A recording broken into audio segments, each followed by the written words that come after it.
Just want to introduce myself. For those of you that don't know me, looks like most of us are members, but there's a few guests. So my name is David Kuntz, and this is our Biz-Con-X group. We're a group of professionals that network to help one another grow our businesses and try to help the community a little bit and bring some good message to a value from the community to our members and to our sphere of influence. So because of that, we usually have these happy hours in person at the Pearl over in Maple Lawn, but given the crazy times, we're doing this one at the comfort of your own home and on Zoom. So I'm learning some of the Zoom skills. I'm not a professional, so I've got some backup with Lynn, Sean, and Jen that know everything about Zoom calls to help out in case I screw up. But I'd like to introduce our speaker for today, Jen Grieb from the Community Action Council.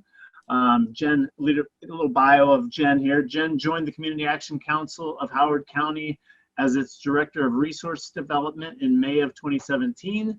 Prior to joining CAC, Jen spent 5 years as a member of the senior leadership team of the Baltimore area nonprofit Vehicles for Change.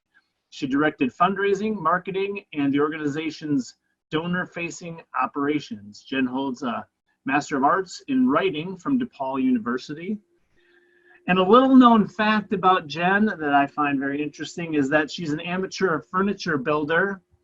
And up until a few years ago, Jen used to dabble in woodworking and also refinish furniture. Several of the items in her home today, maybe we can see them in the background, are things that she built herself or completely refinished, which is very cool, and she finds it comforting and a good outlet for her. But Jen, go ahead and share away, and we are thankful to have you here.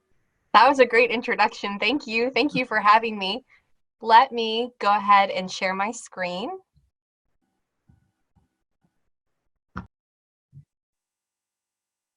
Can you all see my screen? Awesome. Good. So earlier, Dave, I thought that you said something really profound, and I think it was one of the perfect lead-ins to my presentation. We're all in the same storm, but we are experiencing it in different ways. And certainly for my job at Community Action Council, which is to oversee our fundraising and communications, I get to see both sides of that world. I am working with our donors who are giving and supporting as much as they can.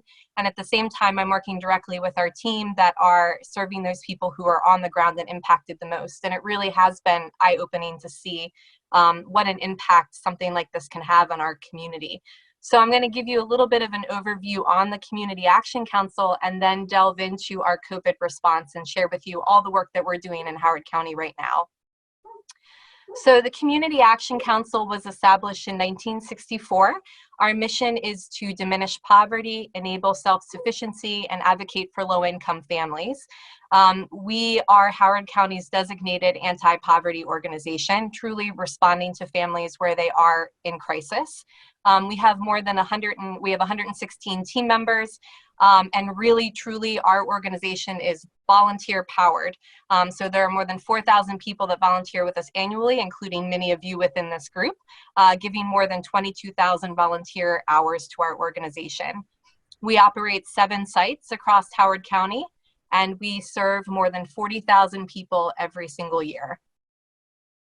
So we have 4 core program areas, and they are food assistance, energy assistance and weatherization, housing assistance, and early childhood education.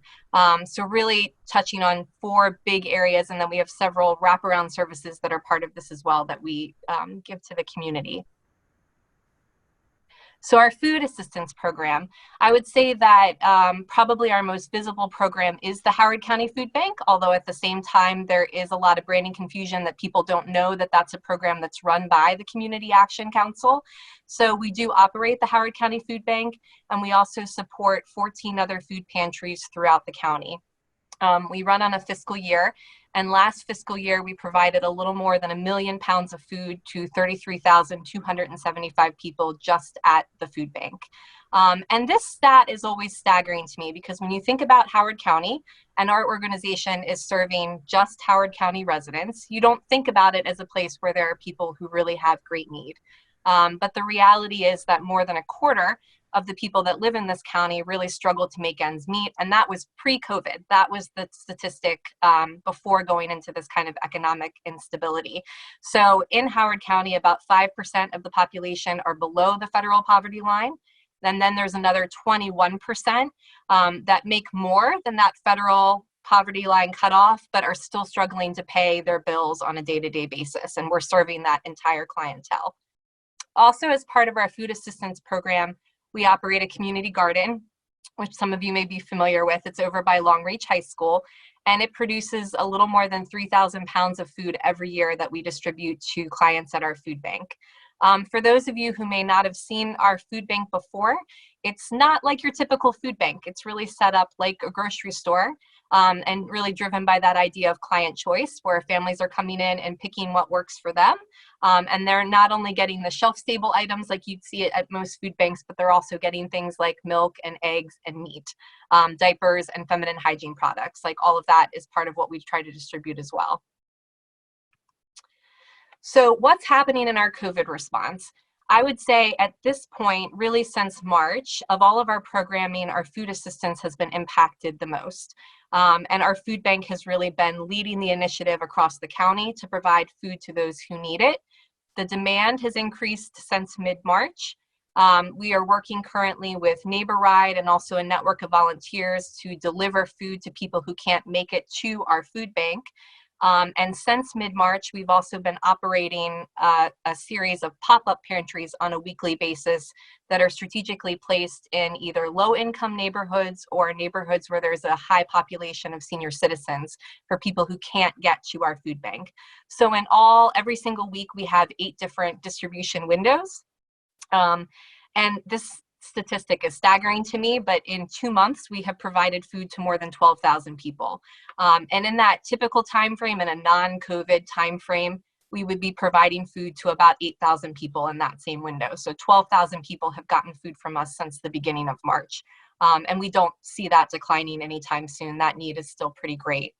And we are currently asking support from the community to help fill that gap in our food assistance program. One of the things that you can probably understand just from your own grocery shopping trips, we normally receive about 18,000 pounds of food every week from the community, either from grocery stores that are donating food or people who are actually bringing food into our food bank. And the last time I checked, that was down to about 2,000 pounds because groceries just do not have the inventory to give to us the way they normally do. Like their inventory is just done. And certainly community members are not purchasing things as part of their regular shop and bringing it to the food bank. So we are purchasing a lot of food right now. And we do purchase food every month, like that's normal for us. And when we purchase food, we typically buy it from the Maryland Food Bank. But at this point, the volume of what we are purchasing, we've never purchased that much food before, which is why we're looking for the community for support. I've had a number of people ask me recently if we anticipate any supply issues down the road. At this point, we're okay. We're looking at 3 to 4 weeks out. We think that there might be a little bit of an issue in getting food into the food bank. And so we are already working to establish a new network of vendors. Our food bank director, Paul, whom I'm sure many of you know, doesn't think that will stop us from distributing any food. It's just going to make it more challenging to get food into the food bank. Any questions so far? Or Dave, do you want me to take questions at the end? You can go ahead and ask some questions if you've got a spot. I had a question that came up that I was thinking, do you see a bounce back of, once, are they predicting as the dust settles, is there going to be opportunities for that food to increase coming into the bank? That's a really good question, and I honestly don't know at this point. I think it'll be interesting to see what happens, but I'm not sure. Sure. Yeah, I imagine that's pretty darn hard to predict, but I was curious if they had any. Yeah. And then I had a question about the amount of food that's available to the Howard County Food Bank from the Maryland Food Bank. So they kind of run on a different chain of food that gets to them. And how deep is that you'd still be able to purchase from them, and how long can you plan for that? So interestingly enough, there's no time frame that I know of on when we can stop purchasing, but they are limiting, kind of effective now, the amount of food that they will distribute to food banks and to food pantries. And so from what I understand from Paul, we've been able to work around that, but those limitations are starting to be in place. I don't know the full extent exactly of what that means in terms of exactly what we're receiving versus what we were buying before. Hey Jen, this is Sarah. Some of the folks on this call, I don't think they were familiar with how the food bank experience felt for people prior to COVID-19. Can you talk a little bit about what the food bank could provide prior to COVID-19 as opposed to what they're able to provide now with the increased demand? Yeah, so really good question. And I would say that for the most part, it's still pretty consistent where each person who comes to us serving Howard County residents can receive food once every 30 days. And they're typically receiving about 5 days worth of food. And that's going to include things like milk and eggs and diapers if they need it, or feminine hygiene products, as well as cereal, peanut butter, soup, vegetables, fresh produce as we have it. So that's still pretty consistent. When people are shopping at the food bank, we're still able to provide about that much food. The only place where we have a little bit of a shift is if people are shopping at our pop-up pantries, because we don't have a way of refrigerating those items. And so the people who are coming to our pop-up pantries are not getting milk and eggs and meat. They're getting the shelf-stable items just because we have no way at this point of kind of keeping that refrigerated and then distributing it in volume. Like really good question. Thank you. Thank you. Thanks. Any other food bank related questions or food assistance? So I'll also add that if someone has not been to our food bank before, but they are in need of food, the only thing we're asking for at this point is proof of Howard County residency and a photo ID. Typically, there's a much longer application kind of income check process, but we're operating with the same number of staff. And we've cut our volunteers substantially to protect kind of everyone's well-being and limit the number of people that are in and out. And we just cannot process the volume of applications that we were right now in the same way that we would have done for a normal kind of shopping. So just looking for those 2 points of proof of residency and photo ID.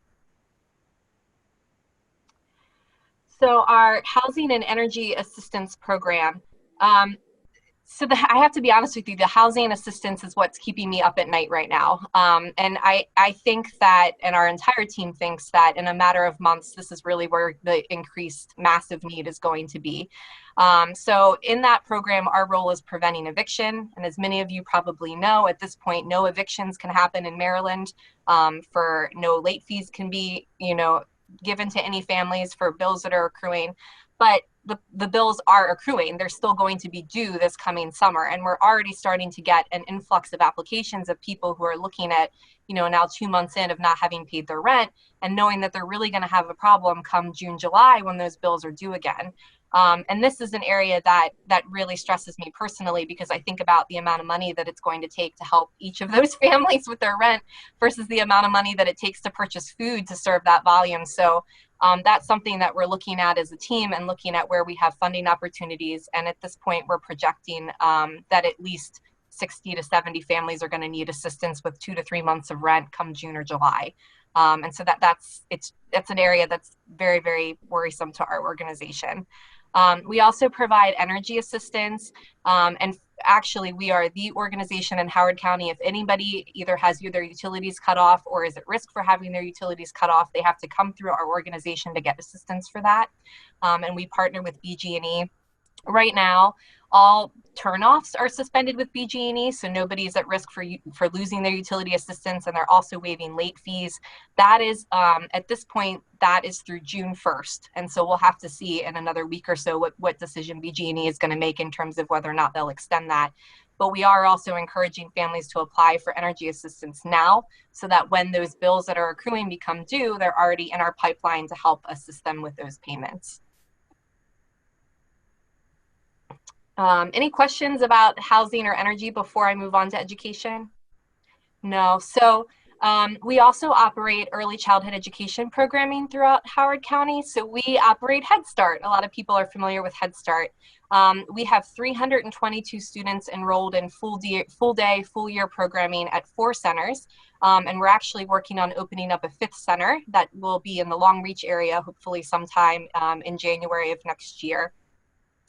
And this program is for children between the ages of 3 and 5. It's accredited by the National Association for the Education of Young Children, the Maryland State Department of Education, and also the Howard County Office of Child Care. And we hold the highest Maryland Excel ratings for our programming. And this number is always staggering to me. So we have 322 enrolled spots, but we have a current wait list of 145 students. And I have to say that's pretty consistent in terms of our wait list. That's all through the year. That's about how long or how many kids that we have waiting for our services. So we know the need is great, and we've been looking for a while at where we can open up a 5th location for our students. And also this was truly another area of big concern for our staff.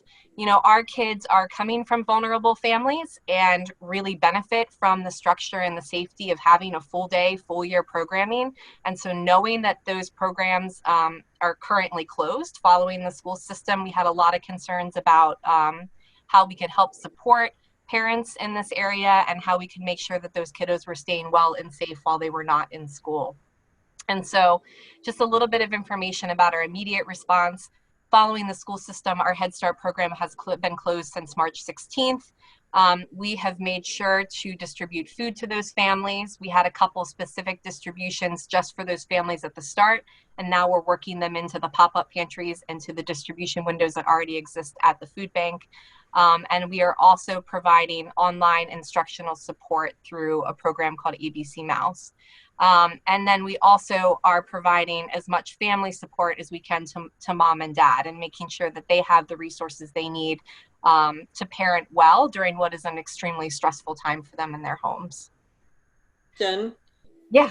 Do students have access to computers to use the ABC Mouse? So really good question, and that's one of the things I was going to talk about next. We found that about 1/3 of our families had no access to computer or technology. So our team, I have the highest respect for my colleagues, and watching them pivot so quickly in a matter of weeks to get this kind of from an in-person classroom to something that's online, and then how are we navigating all of those barriers? It was really incredible for me to watch. And one of the things that we have done so far is provide 65 tablets to families who had no access to internet or to any kind of computer. And we're also partnering with Comcast. They have a program called Comcast Cares to get free or low-cost internet to those families. So there are a number of families that I believe still need that tech support, but we've tried to fill the gap as much as we could so far. That was a great question. Thank you.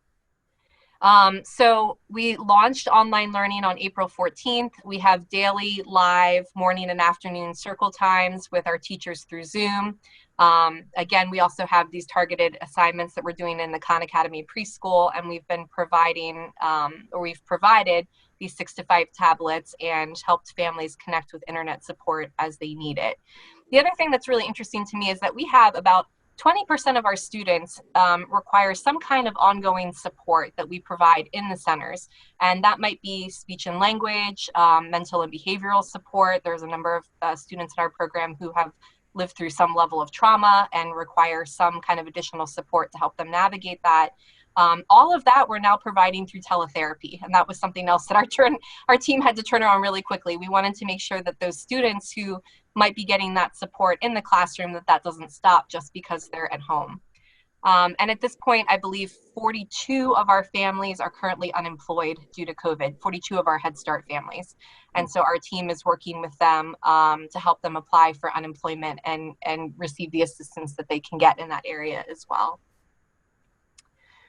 So how you can help, I really appreciate the opportunity to share a little bit about what we're doing right now in response to COVID. Again, our immediate need is for food assistance and support at the food bank, but we do anticipate in just a few months that we'll have a huge increase in need for housing assistance. So anything you can do to help us kind of spread the word about the need that we see in Howard County and help us bring in resources is tremendously appreciated. Jen, Any questions? This is Lynn. What's the best way for people to donate food? Are you accepting donations at the food bank? I know there's a barrel at the Safeway Longgate with the CAC logo on it. What are other ways? So truly the most impactful way at this point is to donate funds, because we can purchase food, a lot more food in bulk using those dollars than we can in the individual items that are being dropped off.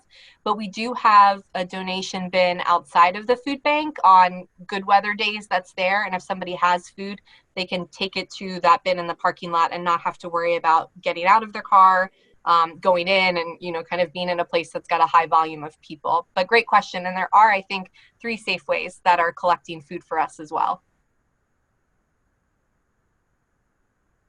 Jen, what are you doing? Oh, go ahead.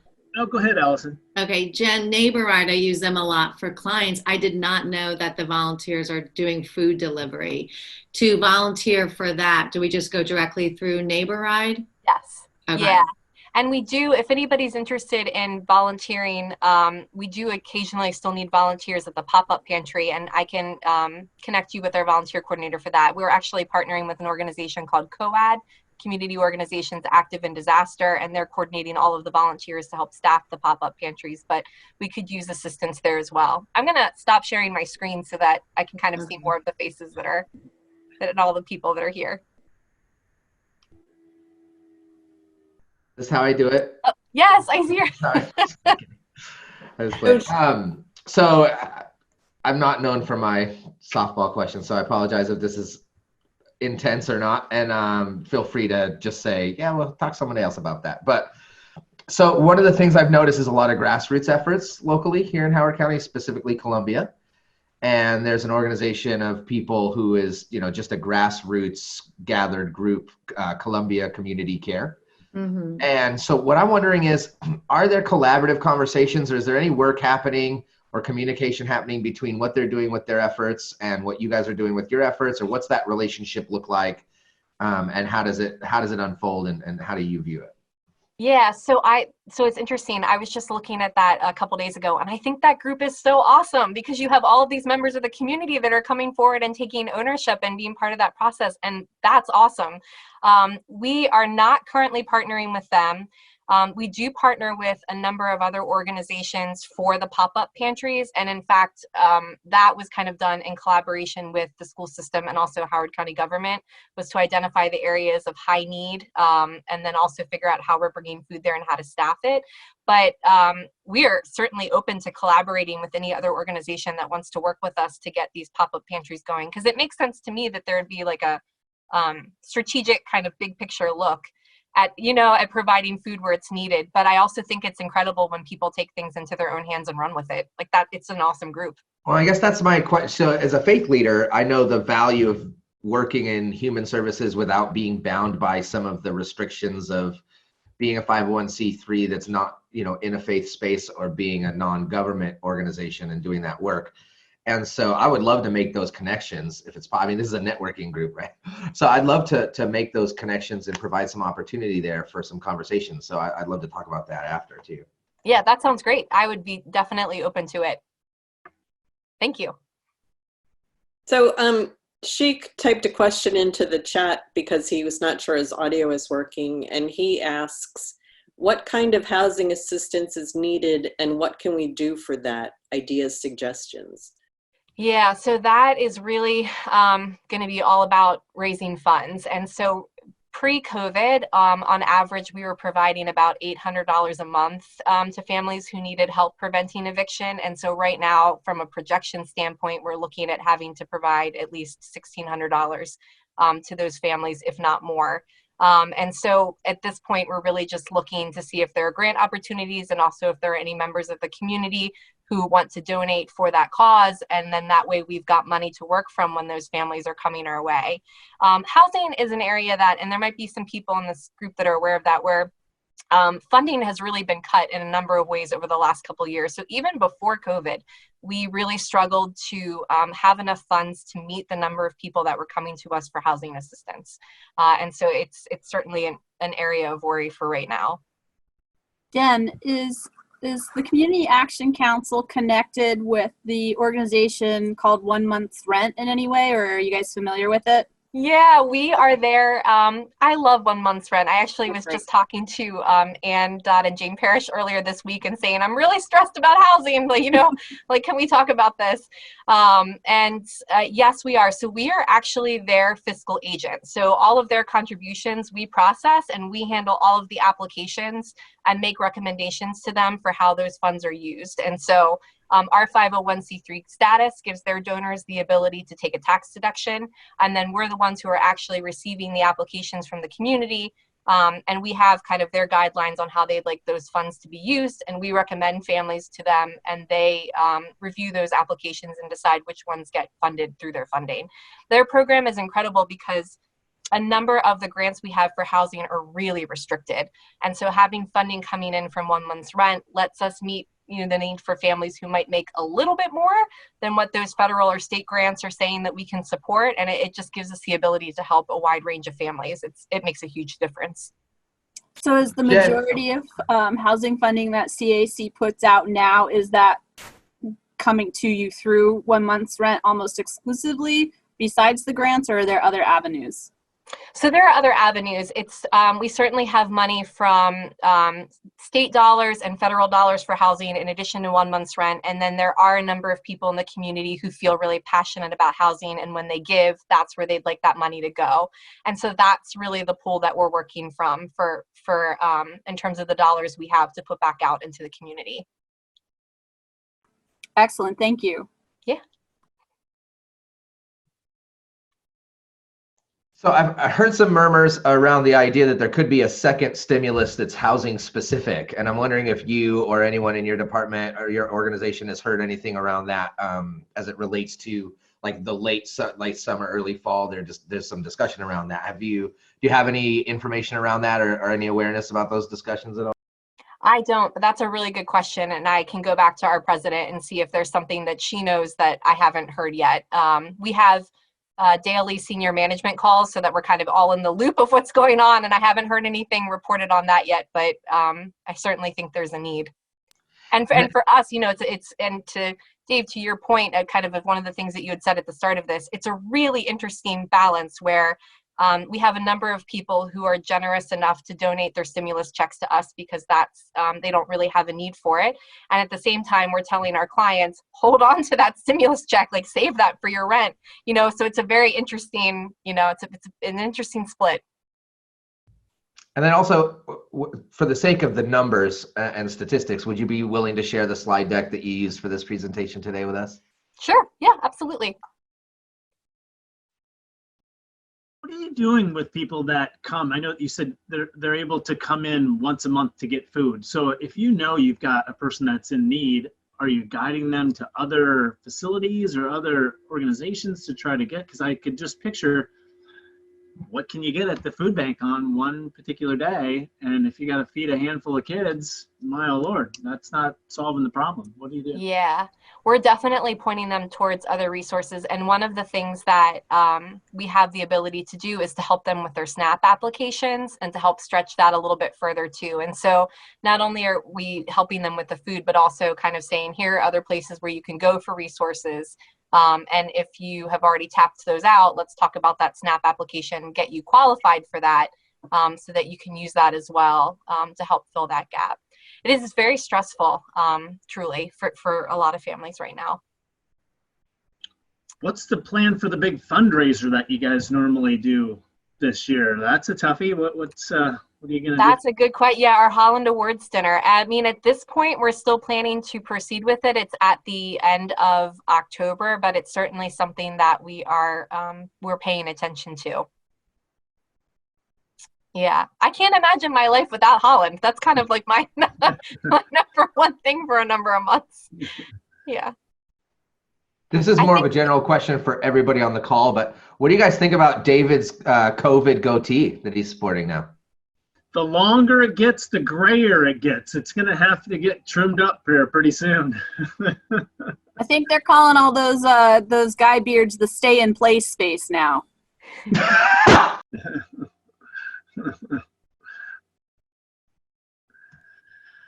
Well, I went for a couple, I guess 2 or 3 weeks. I had no facial hair whatsoever. And my youngest son just could not stand it. It literally drove him up the wall. I think he disliked me for a period of time. So now I've grown it out, and it's longer than normal and uglier than normal. So.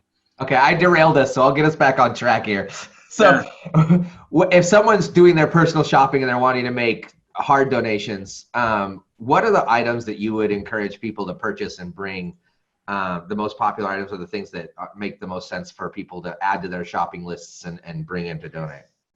Cereal, soup, peanut butter, pasta, tomato sauce, things that are shelf stable, that people can hold on to for a bit if they need it. They can also stretch that for multiple meals. And I can see, I think there are at least 3 questions in the chat. So if it's okay, I'll kind of answer those. Elaine asked if we're still weighing the food that we're obtaining monthly at the food bank. To my knowledge, yes. Certainly everything that we are purchasing and getting from external sources is getting weighed. And I believe that that's still happening with things that are the much reduced items that are being dropped off in the parking lot as well. And that is, for anybody who's not familiar, that's really how we manage inventory at the food bank. And we track things in terms of pounds in and pounds out. So making sure that we know how much is coming in and also how much is being distributed is important. And I think it's something like Paul always knows. It's like, oh, my average this week is like 47.2 pounds for family, like of food. It's always like an interesting kind of number. And then Ellen wanted to ask me to talk a little bit more about our annual fundraiser. So our biggest fundraiser of the year is the Holland Awards dinner, and it's held every October. This year, the date we have is Monday, October 26th, and it's our 25th anniversary of the dinner. So every year we recognize a member of the Howard County community who's really gone above and beyond to do great things for the people who live here. So 1 month's rent has been recognized in the past. We honored Roy and Sue Appletree of Prepare for Success last year, like Vivian Bailey, people who just have really dedicated their lives to making Howard County a better place. And since this year is our 25th anniversary, our plan is to invite all of our former awardees back and kind of give them that moment of recognition. And so we typically have about 500 attendees. It's held at Turf Valley. It is the thing that monopolizes my time for like 7 months of the year. But it's also a lot of fun. And we have a lot of sponsorship opportunities and tickets are available. And like I said, at this point, we're planning to continue with it, but we're certainly watching what happens and kind of seeing what the recommendations are. But, October is a little bit away at this point too. Any questions on that? The person who receives that award, is that something that's decided by committee? Is it decided by executive teams? Are people submitting candidates or nominating people for those awards? How do you guys determine that? So we have a planning committee, and typically the person is nominated and then voted on by our Holland Planning Committee. But if anybody ever has recommendations, you can feel free to send them my way. But that's our typical process for how that happens. Jen, do you guys have any plans for like a backup virtual fundraiser in case the sheltering in place, so to speak, has to remain in contact through the fall, or we get the second round that some people are saying might come through? Yeah, it's also a really good question. It's one of the things that we're just kind of honestly today starting to look at was kind of what other opportunities there would be if we're in a place where we have to cancel. I bet Dan could really figure out how to get some pretty cool stuff going for something like that. Just float that out there. What's your background, Dan? I do video production. Oh, yes. Yeah. Noted. And then there's a couple more questions coming through the chat.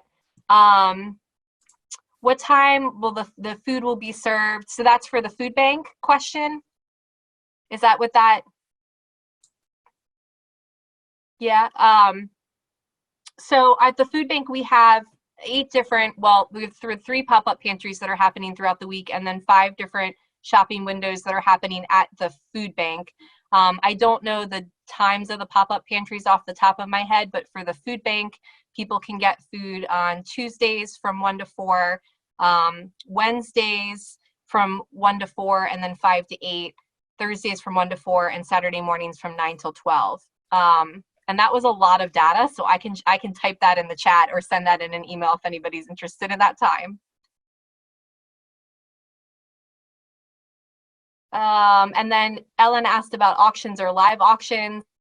We have not done that at our Holland dinner in the past. It's something we've talked about, but it's not something that we've done, or not necessarily something we were planning for this year. But certainly, if we have to change fundraiser, something that we can keep in mind.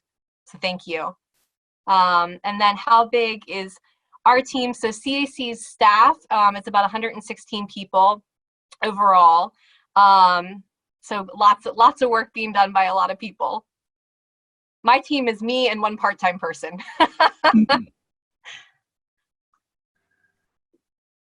Any other questions?